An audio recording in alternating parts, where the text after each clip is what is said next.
Hello everyone, welcome to my channel cam master by Neeraj Mahajan.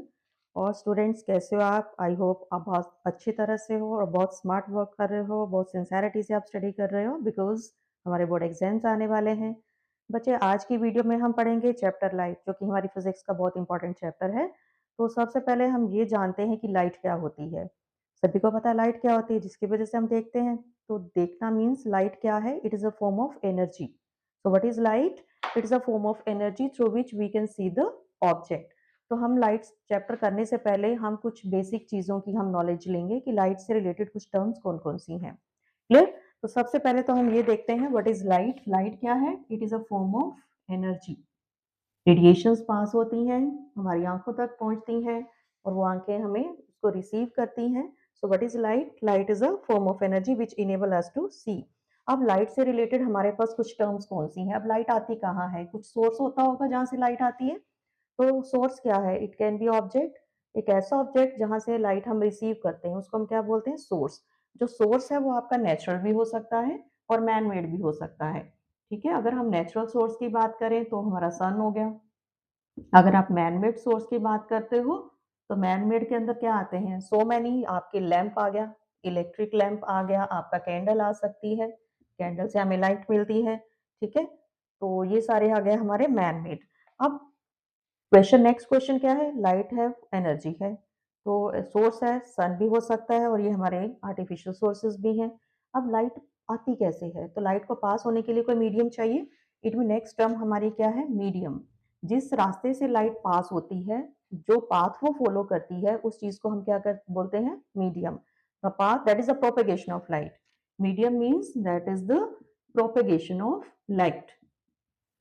Propagation of light. अब ये again three types के आ सकते हैं। क्या क्या हो सकते हैं? फर्स्ट इज ट्रांसपेरेंट, सेकंड क्या है आपका? ट्रांसल्यूसेंट, थर्ड क्या है आपका? ओपेक। अब what is the meaning of these terms? Transparent means ऐसे मटेरियल्स जिनमें से ऐसा एक पाथ, हमारा ऐसा मीडियम जहां से लाइट बहुत इजीली पास हो जाती है। Light can pass, light can pass easily. Clear? तो किसमें से लाइट बहुत इजीली पास होती है? That is air. सेकेंड क्या है हमारा? ट्रांसलूसेंट। अब ट्रांसलूसेंट क्या है? Light can pass partially, light can pass partially. आपको बहुत क्लियरली नजर नहीं आता है, लेकिन हल्का फुल्का आपको नजर आता है। तो इसका एग्जाम्पल आप क्या दे सकते हो? ग्लास। नेक्स्ट इज ओपेक, एक ऐसा medium which do not allow lights to pass, which do not allow light to pass. तो ऐसा कौन सा मीडियम है जिसमें से लाइट पास नहीं हो सकती? वुड लिख सकते हो, प्लास्टिक लिख सकते हो। तो ये कुछ बेसिक टर्म्स ही हमारी लाइट से रिलेटेड। सोर्स क्या है, मीडियम क्या है। Next will do the, again हमारे पास एक टर्म आती है रे। आप स्टडी करते हो, मैथ्स में भी आप स्टडी करते हो। रे क्या होती है? Straight line. जब हमारी लाइट बिल्कुल स्ट्रेट ट्रेवल करती है उसको हम क्या बोलते हैं? रे। मैं आपको अभी डायग्राम बना के बताती हूँ तो आपको बहुत इजीली समझ में आएगा। सो व्हाट इज रे? नेक्स्ट हमारी जो टर्म है दैट इज रे, दैट इज स्ट्रेट। जब आपकी लाइट इस तरह से पास हो रही है तो उसको हम क्या बोलते हैं? रे। अब जो रे है वो क्या हो सकती है? सीधी भी पास होती है और एक भी पास होएंगी। जब एक है दैट इज रे। नेक्स्ट इज आती बीम। जब बहुत सारी रेज इकट्ठी ट्रेवल करती हैं तो उसको हम क्या बोलते हैं? Beam of light. Number of rays, number of rays इसको आप लिख सकते हो। Number of rays travel together. बहुत सारी रेज जब इकट्ठी पास होती हैं तो उसको क्या बोलते हैं हम? Beam. Next is pencil. Next important term क्या आती है? Pencil, that is narrow beam of light. उसको हम क्या बोलते हैं? Pencil. Narrow beam of light, that is said to be the pencil. अब जो पेंसिल है इसकी फर्दर थ्री टाइप्स होती हैं। कौन कौन सी थ्री टाइप्स होती हैं? First, convergent. अब कन्वर्जेंट का मतलब क्या है? कि बहुत सारी रेज आ रही हैं और वो एक ही पॉइंट पर आकर मिल रही हैं। ठीक है, ऐसे बहुत सारी रेज हैं जो आ रही हैं आपकी और एक ही पॉइंट पर जाकर वो मिल जाती हैं। तो इस चीज को हम क्या बोलेंगे? Convergent beam. जहां पर आपके पेंसिल की विड्थ जो है वो कम हो गई है। ठीक है, ये पेंसिल की विड्थ कम हो गई। Number of rays meet at one point, at single point. ये एक पॉइंट है जहां पर आपकी रेज जो है मिल रही हैं। इसको आप क्या बोलोगे? कन्वर्ज हो जाना, एक ही जगह पर आकर मिल जाना। सेकंड क्या होती है? डाइवर्जेंट। जब बहुत सारी रेज, ये आपका एक पॉइंट सोर्स था, यहां से बहुत सारी आपकी रेज जो है यहाँ पर आ रही हैं और वो आकर क्या हो रही है? डाइवर्ज, स्प्रेड हो रही हैं।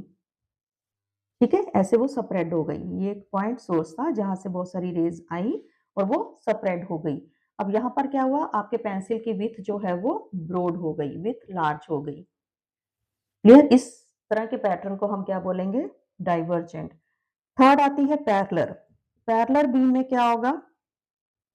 जो बहुत सारी बीम, पैरेलल का साइन इस तरह से भी है, जब बहुत सारी रेज इस तरह से जा रही हैं और एक दूसरे के पास पैरेलल चलती जा रही हैं। ठीक है, पैरेलल मींस इस तरह से चलते जाना, एक दूसरे के पैरेलल साथ साथ चलते जाना, that is said to be the parallel beam of light. तो इस तरह से ये हमारी तीन तरह की बीम्स हैं। नेक्स्ट हमारा सबसे इंपॉर्टेंट टॉपिक, ये तो थी हमारी बेसिक, आपको लाइट पढ़ने से पहले इन चीजों की नॉलेज होनी चाहिए। What is reflection? Very important term आपके इस चैप्टर का। तो आज इस वीडियो में मैं आपको रिफ्लेक्शन के बारे में बताऊंगी। ये हाफ वीडियो है आपकी, और सेकंड पार्ट में मैं आपको रिफ्रैक्शन के बारे में बताऊंगी। ठीक है, तो आज हम स्टडी करेंगे reflection. So next very important topic, reflection. Reflection is the bouncing back of light. Bouncing back mean उसी रास्ते से वापिस आ जाना। It is a bouncing back of light in the same medium while striking on the surface।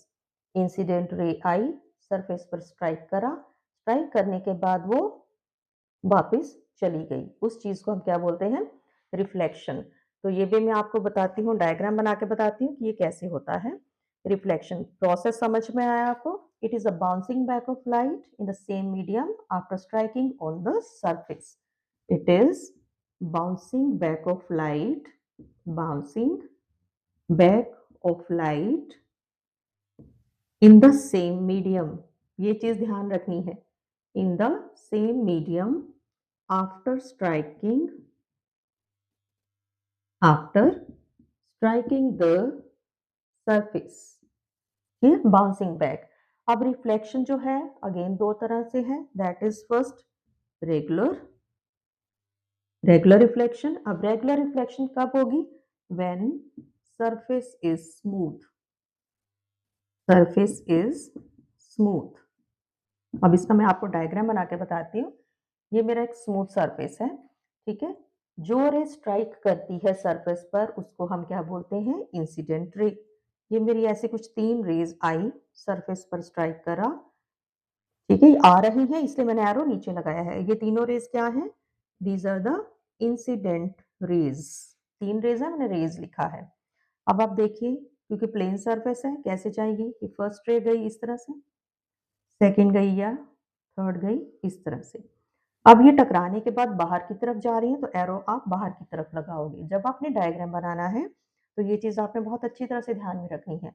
ये नहीं कि हम arrow कहीं भी लगा दें, क्योंकि ये सरफेस पर स्ट्राइक कर रही है तो arrow is towards the surface. अब ये सरफेस पर स्ट्राइक करने पर बाउंस बैक जा रही है, तो जो एरो है आपने ऑपोजिट डायरेक्शन में लगाना है। These rays are striking, these are called incident ray. और ये जो आपकी रेज है इनको आप क्या बोलोगे? रिफ्लेक्टेड रे, क्योंकि सरफेस पर स्ट्राइक करने के बाद ये जा रही हैं इन द सेम मीडियम, इसी रास्ते से आई, ऑन द सेम मीडियम वो वापस चली गई। सो ये एक डेफिनेट पैटर्न आपको मिला है देखने के लिए। तो इस तरह की जो आपकी रिफ्लेक्शन है इसको हम क्या बोलते हैं? Regular reflection. Now irregular reflection क्या होती है? इररेगुलर रिफ्लेक्शन, इररेगुलर रिफ्लेक्शन तब होगी जब आपका सरफेस जो है स्मूथ नहीं है। लाइक इस तरह से आपका सरफेस है, स्मूथ नहीं है। अब क्या हुआ? रेज आई, थ्री रेज आई, ठीक है, मैं तीन ही ले रही हूँ, these are the incident ray. अब हम पैटर्न देखते हैं, ये गई ऐसे, ये गई ऐसे, ये गई ऐसे। अब आप देख सकते हो तीनों की डायरेक्शंस डिफरेंट है। जब आपका सरफेस स्मूथ नहीं है, the rays which strike on the surface, after striking the surface they bounce back in different directions. ठीक है, कोई भी एक डायरेक्शन आप देख रहे हो, ये तीनों एक डायरेक्शन में है, सो इट इज रेगुलर। ये तीनों एक डायरेक्शन में नहीं है, so it is irregular reflection. ये तीनों अलग अलग डायरेक्शन में जा रही हैं, ठीक है। सो ये आपकी क्या हो गई, तीनों रिफ्लेक्टेड रेज। इसको आप शॉर्ट में ऐसे भी लिख सकते हो। और ये क्या है आपकी इंसिडेंट रेज। क्लियर, रिफ्लेक्शन समझ में आया कि रिफ्लेक्शन क्या होता है। Now there are two laws of reflection. What are the two laws of reflection? अब वेरी इंपॉर्टेंट क्वेश्चन, 2 मार्क्स में आपको आ जाता है और आपने छोटा सा डायग्राम बनाकर ही इसको एक्सप्लेन करना है। दो लॉज क्या कहते हैं हमें, चलिए इसका मैं पहले आपको डायग्राम बना देती हूँ। रिफ्लेक्शन 2 लॉज हैं इसके। What are the 2 laws of reflection? Suppose ये मेरे पास एक मिरर है, ठीक है। ये incident ray I, this is incident ray. After striking on the surface it goes back, this is reflected ray. I have drawn A perpendicular, ये मैंने एक परपेंडिकुलर ड्रॉ करा है यहाँ पर, ठीक है। इसको आप क्या बोलोगे, नॉर्मल। अब हमारे दो लॉज क्या कहते हैं? First law, incident ray, reflected ray and normal. These three, at the point of incidence, at the point of incidence lie in same plane। ये फर्स्ट लॉ है आपका। सेकंड लॉ क्या कहता है? Now the angle between incident ray and the normal, this is called angle of incidence. The angle between the reflected ray and the normal is called angle of reflection. Second law कहता है angle of incidence, that is angle I is equal to the angle of reflection, is equal to angle of reflection. So these are the two very very important laws of reflection। और आपके ये questions very important question, ठीक है। ये हर बार ही आ जाता है, to laws of reflection किसी न किसी फॉर्म में आएगा। एमसीक्यूज में आ जाते हैं, असर्शंस में आ जाते हैं, नॉर्मल भी 2 मार्क्स में आपको ये क्वेश्चन आ जाता है। सो ये आपको हर हाल में करना है। चलिए ये तो हमने बात करी, ये हमने रिफ्लेक्शन की बात करी। अब हमने यहाँ पर प्लेन मिरर यूज करा था। Now what are the characteristics of plane mirror? घरों में हमारा मिरर क्या होता है? प्लेन मिरर होता है। आप हर रोज अपना फेस देखते हो प्लेन मिरर में, तो आपको कैसा नजर आता है? हमारा जो इमेज बनता है वो कहाँ बनता है? It is behind the mirror. तो जब आपका मिरर प्लेन मिरर है तो हम प्लेन मिरर के क्या क्या कैरेक्टरिस्टिक्स लिख सकते हैं? कैरेक्टर्स ऑफ प्लेन मिरर कैसे लिखोगे? आपको कैसा आपका नजर आता है image? First, virtual means behind the mirror बनता है, सामने नहीं बनता है। सेम साइज का होता है, हम सेम ही साइज के नजर आते हैं ना, छोटे बड़े तो नहीं नजर आते हैं। बिल्कुल सीधा बनता है, जैसे हम हैं वैसे नजर आते हैं। लेटरली इन्वर्टेड होता है, ठीक है, लेटरली इन्वर्टेड होता है। एंड जितना आप मिरर के आगे खड़े हो, मेरा इमेज मिरर के उतना ही पीछे बनेगा। ये हमने लोअर क्लासेस में प्रैक्टिकल भी करा था, ठीक है। तो जितना the mirror is formed as far as behind the mirror the way which we are standing in front of mirror. Clear? So fourth आपका वर्चुअल है, फर्स्ट सेकंड सेम साइज का है, third erect, fourth laterally inverted होता है। Fifth आप लिख सकते हो as far behind the mirror, as far behind the mirror as the object, as the object in front of mirror. So these are the characteristics of plane mirror. Next I am going to talk about the spherical mirror। अब spherical mirror क्या होता है? एक mind में sphere को imagine करिए, sphere को, ठीक है। स्फीयर क्या है? एक सर्कुलर चीज है, उसको आप माइंड में इमेजिन करिए। तो जो हमारे स्फेरिकल दो टाइप्स आती हैं, concave and convex. So these are the part of these hollow sphere. Concave and convex mirror are the part of hollow sphere. अब ये भी मैं आपको डायग्राम बना के बताती हूँ, ठीक है। Now we are talking about spherical mirror. Spherical mirror, एक होलोस्फीयर की बात करिए। Here the reflecting surface is holosphere। Spherical का मिरर का मतलब क्या है? Here the reflecting surface reflecting surface is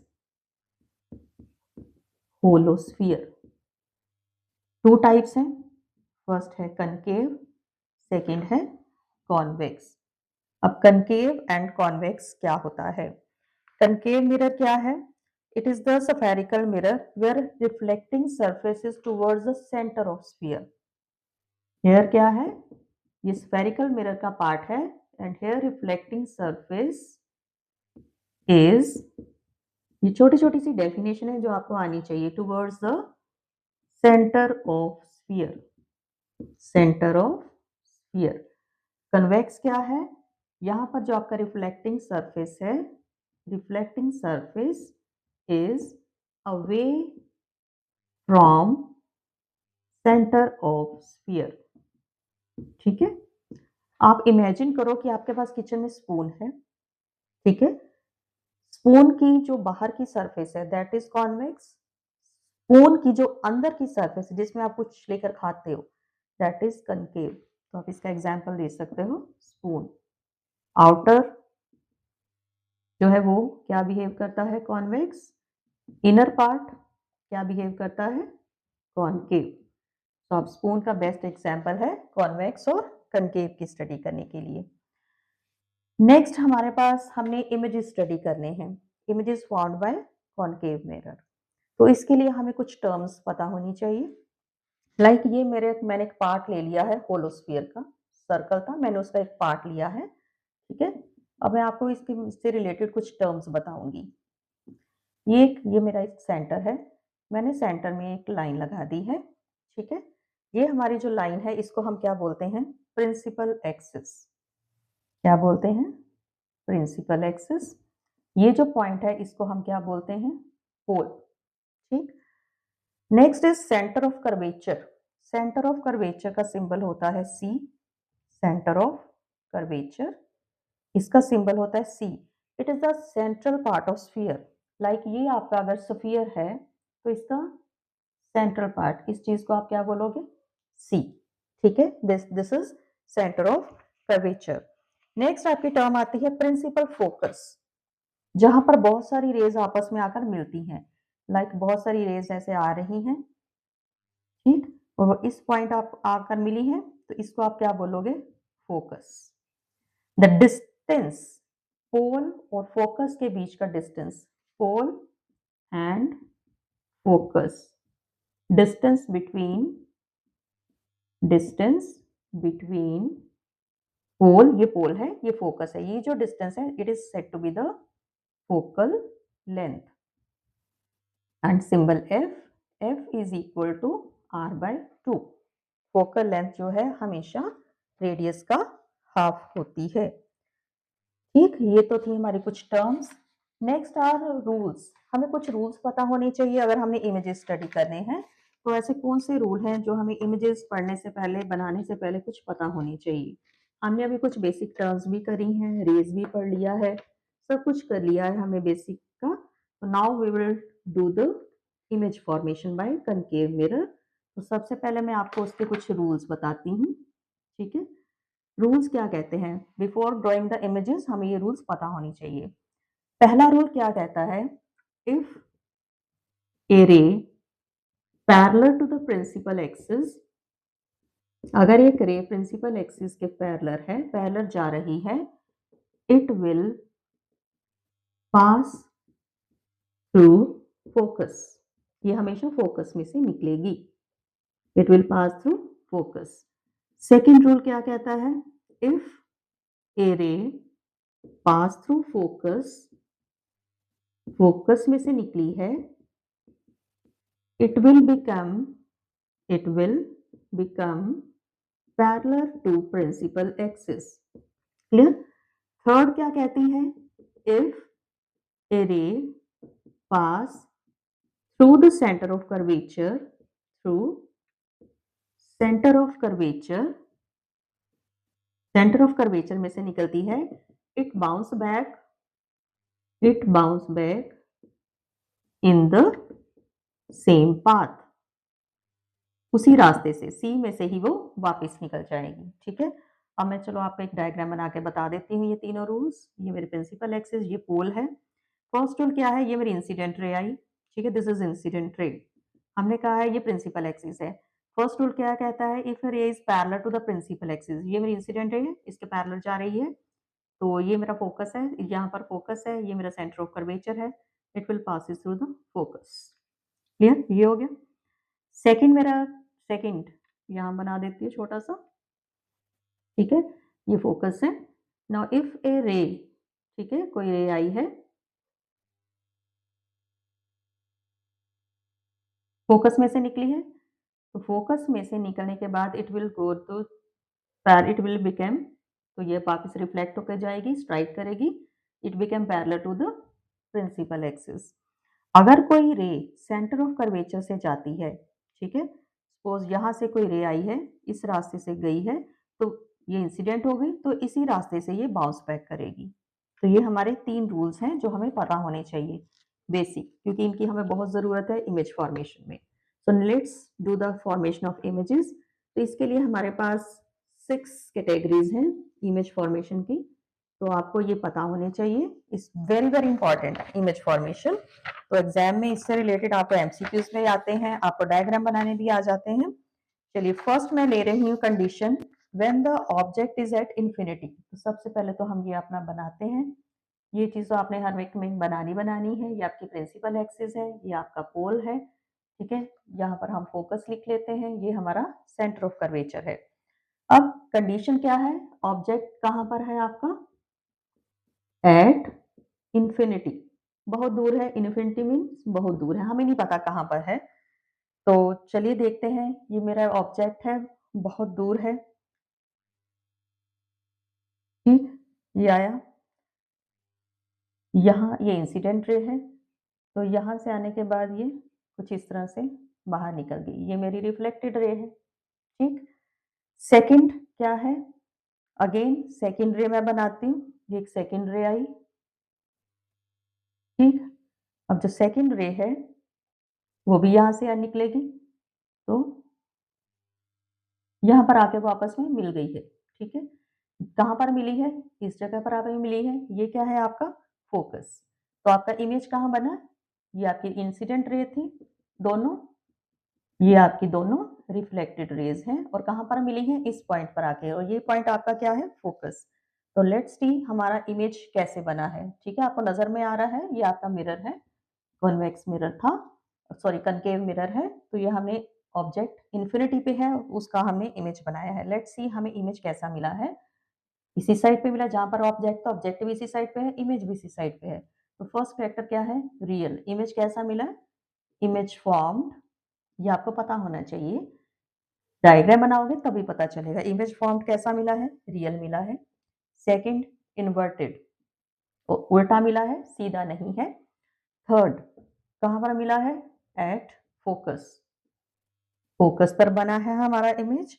and fourth object infinity पे है, बहुत बड़ा है, इमेज जो है it is smaller in size, it is smaller in size, real है, इन्वर्टेड है, एफ पर बना है, and it is smaller in size. So this is the first case when the object is at infinity, ठीक है।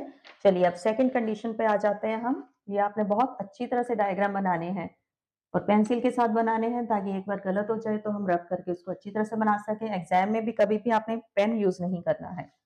Second condition है हमारी, when the object is object beyond centre of curvature, centre of curvature. बहुत अच्छी तरह से patience के साथ आपने ये बनाने हैं, यानी कि फटाफट मैंने कहीं से भी लाइनें ले जानी है। सबसे पहले सेंटर में हमने प्रिंसिपल एक्सिस बनाई है, ये आपका पोल है।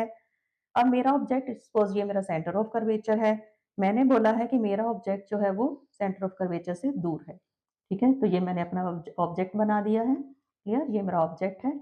तो ऑब्जेक्ट में से ये रे गई, that is parallel to the principal axis, तो ये मेरा फोकस है, ठीक है। हमारा रूल क्या कहता है, ये आपकी इंसिडेंट रे है, when it is parallel to the principal axis it passes through the focus, निकाल दिया। सेकंड, सेकंड जो रे है, it passes through the centre of curvature, ये सेंटर ऑफ कर्वेचर में से निकलेगी आपकी जो रे है, तो मैंने यहां से निकालनी है। इसको हम थोड़ा सा और बड़ा कर लेते हैं।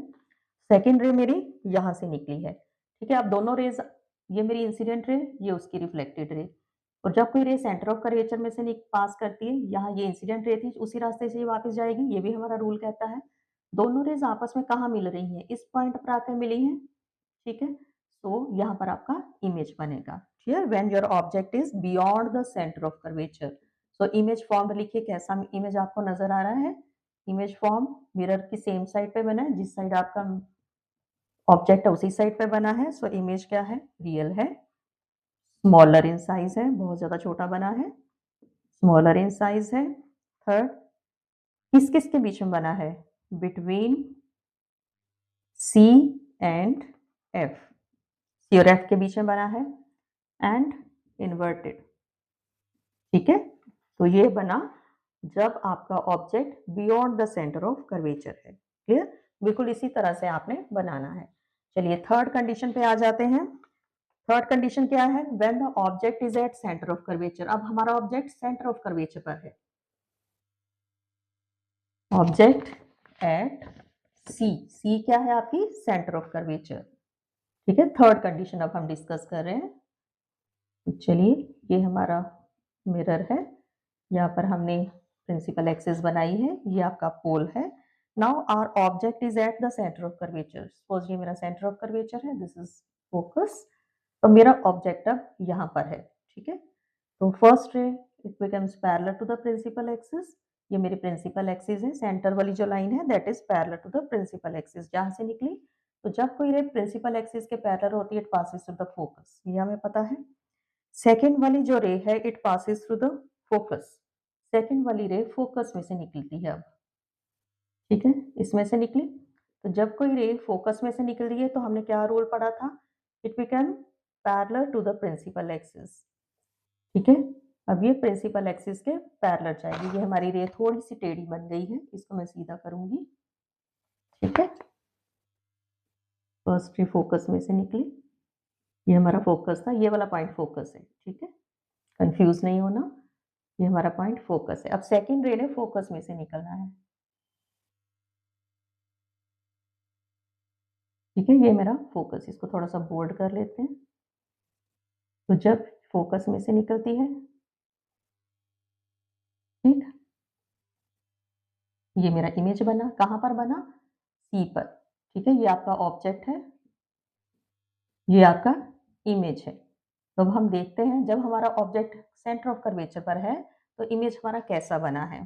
फर्स्ट, सेम साइड पे बना है तो रियल है। सेकंड, इन्वर्टेड बना है, उल्टा बना है। थर्ड, सेम ही साइज का बना है, सेम साइज का मिलेगा आपको। कहाँ पर बना है? At C, that is at centre of curvature. तो बहुत इजी, ठीक है, इसी तरह से आपने बनाना है। सो this is the third condition. Real mean जब इमेज आपका सेम साइड और उस जहां पर आपका ऑब्जेक्ट है उसी साइड पे बनता है, तो उसको हम बोलते हैं real image. Clear? Let's talk about the fourth condition. Fourth condition की बात करते हैं। आपने समझ के लर्न करने हैं। बुक्स में टेबल बने हैं, हम क्या करते हैं, डायग्राम हमें आता ही नहीं होता, हम टेबल को रट्टे मार लेते हैं, तो वो क्या होता है, एग्जाम में सब कुछ भूल जाता है। फोर्थ कंडीशन क्या है? When the object is at C and F. C क्या है? Centre of curvature. एफ क्या है? आपका फोकस। तो लेट्स ड्रॉ। ये मेरा कॉनकेव मिरर है, ये मैंने बनाई प्रिंसिपल एक्सिस, ये मेरा पोल हो गया, ये प्रिंसिपल एक्सिस है, ये हो गया आपका फोकस, ये हो गया आपका सेंटर ऑफ कर्वेचर। कंडीशन क्या है? Object is at the centre of curvature. मैंने यहाँ पर आपका बीच में अपना ऑब्जेक्ट बनाया है। तो first ray becomes parallel to the, goes parallel to the principal axis. ये आपकी इंसिडेंट रे है, ये इसके बिल्कुल पैरेलल गई। पैरेलल जाने के बाद इसने कहाँ से निकलना है? जो भी रे पैरेलल जाएगी तो हमेशा ये फोकस में से निकलेगी, ठीक है। ये आपका फोकस है, फोकस में से निकली। सेकेंड रे, ठीक है, जो सेकेंड रे है ये फोकस में से ही निकल रही है। तो जो रे फोकस में से निकलती है वो क्या करती है?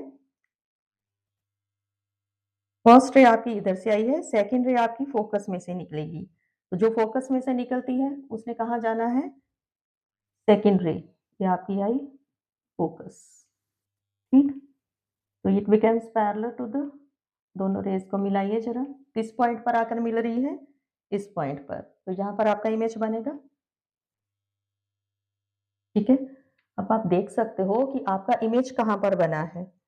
ठीक है, कहाँ लिया, कहाँ था आपने, सी और एफ के बीच में, ऑब्जेक्ट कहाँ लिया, सी और एफ के बीच में, इमेज कहाँ पर बना, इमेज फॉर्म्ड कैसा बना है, पहले तो रियल है, इन्वर्टेड है।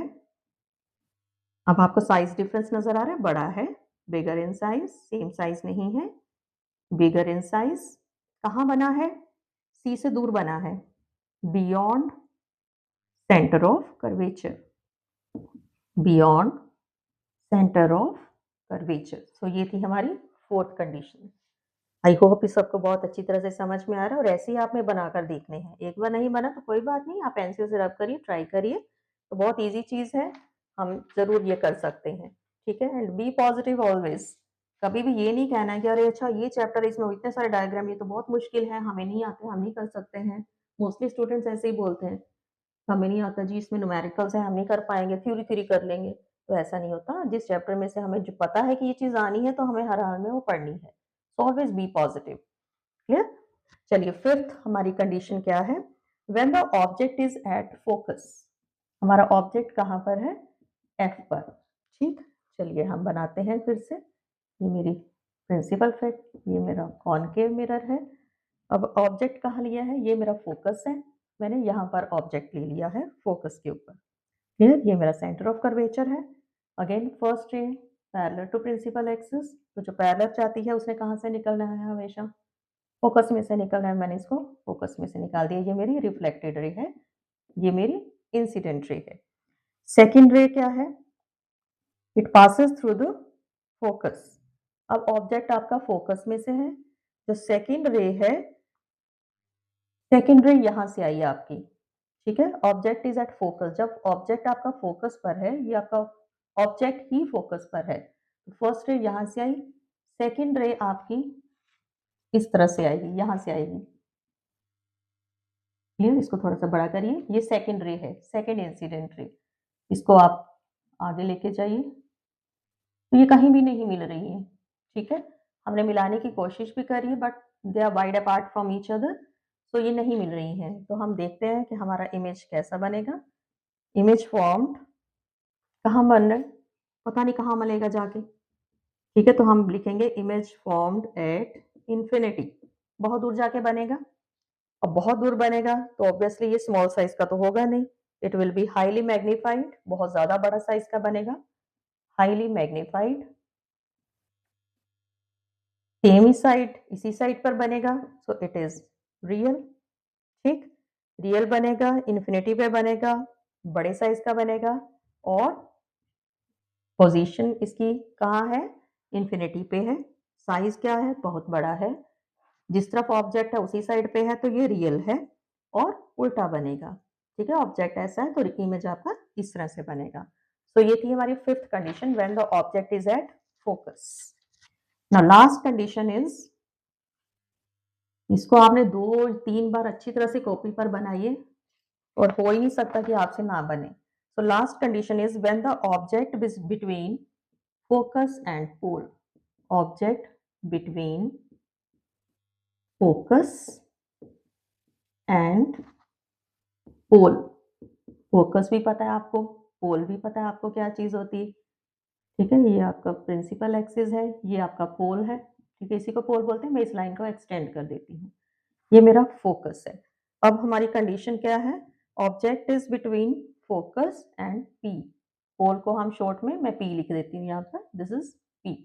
मेरा ऑब्जेक्ट क्या है, इन दोनों के बीच में है, तो मैं यहाँ पर अपना ऑब्जेक्ट रख देती हूँ, ये मेरा ऑब्जेक्ट है between the focus and pole, ये मेरी प्रिंसिपल एक्सिस है। तो first ray goes parallel to the principal axis, ये मिरर पे उसने स्ट्राइक करा है, स्ट्राइक करने के बाद उसने कहाँ से निकलना है, हमें पता है, when a ray becomes parallel to the principal axis it passes through the focus। अब इसको मैंने फोकस में से निकालना है। ठीक है जी, ये मेरी क्या हो गई, रिफ्लेक्टेड रे, ये क्या थी मेरी, इंसिडेंट रे। क्लियर।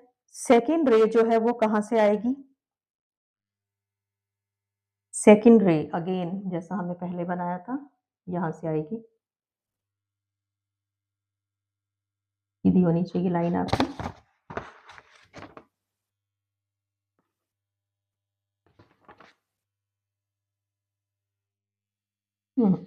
अभी भी सीधी नहीं है, इसको हम सीधी करते हैं। इस तरह से कई बार नहीं भी बनता है तो कोई बात नहीं, ये नहीं कि हमने ट्राई करा तो हमसे नहीं बन रहा तो हम चलो जी हम छोड़ ही दिया कि हमसे नहीं बनता है। ठीक है, तो हम इस तरह से कुछ पहले हम इसको मिला लेते हैं। ठीक है, सेकंड रे यहाँ से जानी है, ये सेकंड रे है। अब इसको आप एक्सटेंड करके लेके आइए। ठीक है, ये मेरी।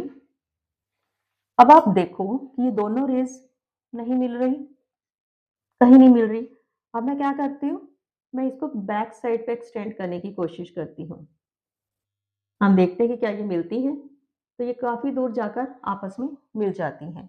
ठीक है, तो जहाँ पर ये मिलेंगी उस जगह पर आपका क्या बन जाएगा, इमेज। क्लियर? तो आप देख सकते हो आपकी रेस कहाँ पर मिली है, उस साइड पर आपके जाकर मिली है। तो इमेज फॉर्म्ड विल बी कैसा बना है। सबसे पहले तो बना कहाँ पर है, कैसा बना है वो हमें सीधा नजर आ रहा है, इरेक्ट बना है। मिरर आपका इधर, ऑब्जेक्ट आपका यहाँ पर है, लेकिन आपका इमेज कहाँ बना है, यहाँ बना है। जब वो मिरर के पीछे बनता है तो उसको हम क्या बोलते हैं, वर्चुअल। क्लियर? जब मिरर के सेम साइड, ऑब्जेक्ट के सेम साइड पे बनेगा तो उसको हम रियल बोलते हैं। जब मिरर के बैक साइड पे बना है तो उसको हम क्या बोलेंगे, वर्चुअल। क्लियर? बिल्कुल स्ट्रेट बना है, हाईली मैग्नीफाइड बना है, लार्ज इन साइज है, बहुत ज्यादा बड़े साइज का मिलेगा आपको, लार्ज इन साइज मिला है, वर्चुअल है, इरेक्ट है, and behind the mirror. Position क्या रहेगी इसकी, behind the mirror. So these are the 6 conditions, 6 image formations हैं बाय कॉनकेव मिरर। तो हमने उनकी सारी की सारी स्टडी भी कर ली है। अगर हम कॉन्वेक्स मिरर की बात करें तो उसके इमेजेस ज्यादा नहीं है। आप उसके लिए सिर्फ इतना सा याद रखिए कि कॉन्वेक्स मिरर जो है always give virtual, erect mirror. मैं आपको लिखकर बताती हूँ, जो आपका कॉन्वेक्स मिरर है वो हमेशा किस तरह के इमेजेस बनाता है। तो ये हमने बात करी अभी कनकेव मिरर की। तो now convex mirror, convex mirror में इमेज फॉर्मेशन कैसी रहेगी, ये आपने लाइन हमेशा याद रखनी है। कैसी रहेगी इमेज फॉर्मेशन इन convex, image form always virtual. Virtual का मीनिंग जहां पर ऑब्जेक्ट है उस साइड नहीं, उसके ऑपोजिट साइड। इरेक्ट, वर्चुअल रहेगा, इरेक्ट रहेगा। Very small in size, diminished. Diminished का मतलब आता है बहुत ही स्मॉल, जो नजर भी ना आए, बहुत छोटा as compare to the object. तो ये 3 आपकी कैटेगरीज हैं जो आपको कॉन्वेक्स मिरर देता है। तो always remember this, virtual, erect and diminished in size. तो ये था आपका कॉन्वेक्स मिरर। नेक्स्ट हमारे पास आता है मिरर फॉर्मूला। इससे रिलेटेड आपको न्यूमेरिकल आएंगे, आएंगे ही आएंगे, एमसीक्यूज में भी आपको आते हैं। तो मिरर फॉर्मूला क्या है, 1/u plus 1/v is equal to 1/f। और f हमने पहले भी लिखा था, फोकल लेंथ किसके बराबर होती है, r/2 के बराबर। u क्या है, it is the object, v क्या है, इमेज। मैं यहाँ पर लिख देती हूँ, u क्या है आपका ऑब्जेक्ट, v क्या है आपका image. Is a distance of object from the pole. जितने भी डिस्टेंसेस आपने लेने हैं पोल से लेने हैं। ठीक है, इट इज यू क्या रिप्रेजेंट करता है, distance of object, distance of object from pole. V क्या बताता है, distance of image from pole. Clear? F क्या बताती है आपको, फोकल लेंथ। तो अभी मैं अगर इसी के अंदर एफ की वैल्यू फिल कर देती हूँ, दैट इज r/2। ये क्या आ गया, 1/u plus 1/e/v is equal to 2/r।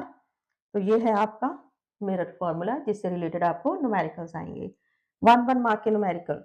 ठीक है, एमसीक्यूज में भी आ सकते हैं आपको। तो इसलिए इनको बहुत बहुत अच्छी तरह से आपने करना है, बिल्कुल भी न्यूमेरिकल छोड़ने नहीं है। And one more important thing जो मैं आपको बताने जा रही हूँ, जितने भी आपको क्वेश्चंस आने हैं, न्यूमेरिकल्स आने हैं, ऑल फ्रॉम एनसीईआरटी। कुछ भी और बुक फॉलो नहीं करनी है, जस्ट फॉलो एनसीईआरटी। नेक्स्ट हमारी टर्म आती है linear magnification.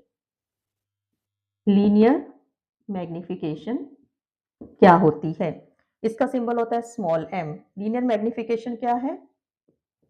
It is the height of ratio of it is the ratio of height of height of image to the height of object. Clear? It is a ratio of height of image to the height of object. So if your image is magnified, बहुत बड़ा image आपका बना है, ये conditions हैं, MCQs follow करते हैं ये, तो m की वैल्यू क्या रहेगी? Greater than 1 condition. Second, if the image is small, अगर आपका इमेज स्मॉल है तो m की वैल्यू क्या रहेगी? Less than 1। इफ आपका जो इमेज है सेम ही साइज का बना है, ठीक है, सेम साइज का है, देन m की वैल्यू क्या रहेगी? 1 रहेगी। ठीक, इस m की वैल्यू के लिए हम ये भी लिख देते हैं, ये भी हमारा फॉर्मूला होता है -v अपॉन u। अब इसका क्या मतलब है? आपका h की वैल्यू पॉजिटिव है when the object is above the principal axis. ये आपकी प्रिंसिपल एक्सिस थी। अगर आपका ऑब्जेक्ट यहाँ पर है, ठीक है, तो h will be h positive when object is above the principal axis, above principal axis. H is negative when object is below the principal axis. ठीक है, ये ऑब्जेक्ट ऊपर है तो h की वैल्यू पॉजिटिव, जब ऑब्जेक्ट नीचे रहेगा तो आपकी h की वैल्यू क्या हो जाएगी? नेगेटिव। ठीक, सो ये थी हमारी लीनियर मैग्निफिकेशन। इससे रिलेटेड भी आपको 1 मार्क के न्यूमेरिकल आएंगे। नेक्स्ट आ जाते हैं आपको यूजेस। ये भी आपको एमसीक्यूज में आते हैं। What are the uses? ऐसे क्वेश्चन तो बिल्कुल नहीं आएगा। एमसीक्यूज आपको कैसे आते हैं? 4 ऑप्शंस आपको दिए गए, ठीक है, तो आपको पता होने चाहिए कुछ यूजेस। फर्स्ट है uses of concave mirror. Uses of concave mirror. अब कॉनकेव मिरर जो है कौन कौन यूज करता है? डॉक्टर्स यूज करते हैं। कहाँ कहाँ यूज करते हैं? कौन कौन से डॉक्टर्स यूज करते हैं? डेंटिस्ट यूज करते हैं, डेंटिस्ट यूज करते हैं। सेकंड, आई सर्जन्स यूज करते हैं, ऑप्थेल्मोलॉजिस्ट जिनको हम बोलते हो, ठीक। थर्ड, टॉर्चेस में यूज किया जाता है। फोर्थ, टेलीस्कोप्स में यूज किया जाता है। फिफ्थ, शेविंग मिरर्स में यूज किया जाता है। Clear? Next, convex. Convex mirror के यूजेस क्या हैं? कॉन्वेक्स मिरर, कार्स, रियर, जो रियर व्यू मिरर है, वेरी इंपॉर्टेंट क्वेश्चन, ठीक है, ट्रक्स में यूज किया जाता है ताकि पीछे से अगर कोई चीज आ रही है तो हमें मतलब नजर आ जाए। थर्ड, रिफ्लेक्टर्स, रिफ्लेक्टर्स में ये यूज होता है इन स्ट्रीट लैम्प। आपने ये भी रोड साइड पे देखे होंगे लगे हुए। So these are the uses of convex and concave mirror. So this is all about your first part of chapter light, that is reflection. में हमने रिफ्लेक्शन के बारे में स्टडी करा है, हमने इमेज फॉर्मेशन करी है कनकेव मिरर की in detail and in convex and then uses of concave and convex. बच्चे, अगर आपने एनसीईआरटी का चैप्टर नहीं भी पढ़ा है, आप इस वीडियो को अच्छी तरह से देखिए। इसमें बहुत शॉर्टली और बहुत कम टाइम में आपको बहुत अच्छी तरह से पढ़ाया गया है, जिससे आपकी बहुत जल्दी रिवीजन हो सकती है। अब हमारे पास इतना टाइम तो है नहीं है कि हम 10 बुक्स खोल के बैठ जाएं। So just watch this video and note down the important topics. Images को बनाइए अच्छी तरह से, 2-2 बार बनाइए और अच्छी तरह से इस वीडियो को देखिए, तो आपको बहुत ईजिली आपको चैप्टर समझ में आ जाएगा। Thank you for watching my video and like, share and subscribe my channel.